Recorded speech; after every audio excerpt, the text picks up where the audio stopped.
how have you sort of felt the relevance of Shiatsu with martial art training? Because I think you're pretty rare in the sense that you were a Shiatsu practitioner and a Karateka as well. And how do you feel that nourishes?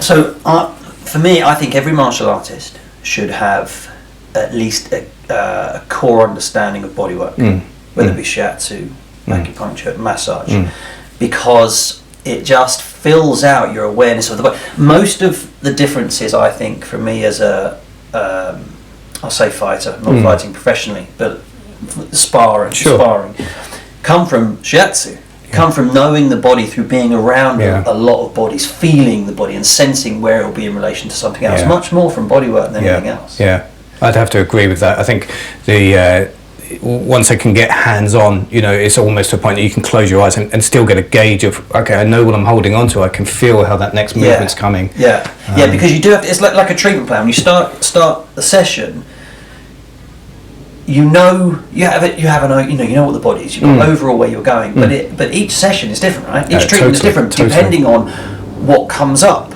I'll say, as I have done, I've hurt my rib, but you don't know how that will manifest until you're treated. And I think it's the same with sparring. You can't go, I don't think you can go with a plan, which is one of my issues about what I call IKEA teaching.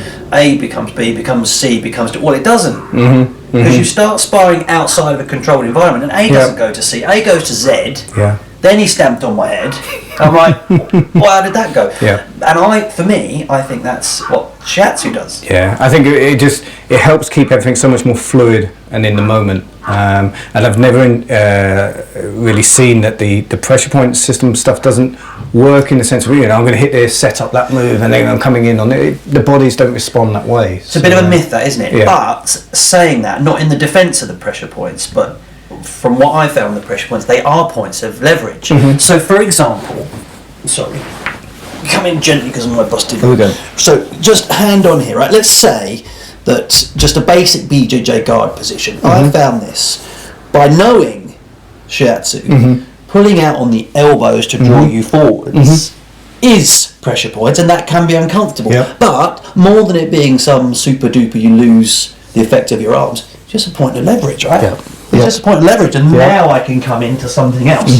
But it being, right, I press here. His eyebrows fall off, and his left hip, it just can't work that way. But as a point of leverage, definitely the pressure points. But again, that then only comes not from knowing meridian charts and the points, but kind of going through the body and going, that lever, just like when you're treating my hand. Same sort of thing. Sometimes the shoulder's more open, the other shoulder's a bit more tightened up. We have to. And then it's more.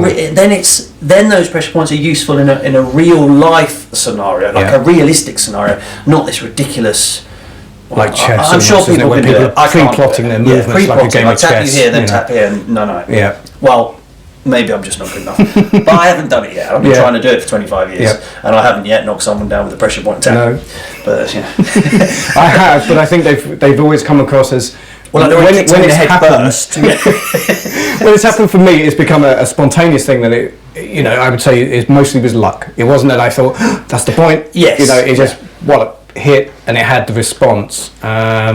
And can have an effective, an immediate response, but no, of course, the body definitely has points which, if you hit it, it's gonna open up in this saw. But I'm the 1, 2, 3, 4. Pass out in Sainsbury's 8 days later while picking up your chicken sandwich. I'm not too sure about. I haven't seen it yet. Exactly. I haven't got that one going.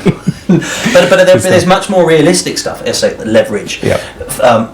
Going with the body, finding and being, I think, and again, Shiatsu, being able to think on the move, because that's all we're doing when you're fighting, right? You're thinking on the move, and bodywork is a chance to do that for the whole session. I certainly, in just feeling you treat there, the practitioner's kind of learning more than anything else. He's kind of training all the time, watching you. I kind of glanced up and saw some of your stances.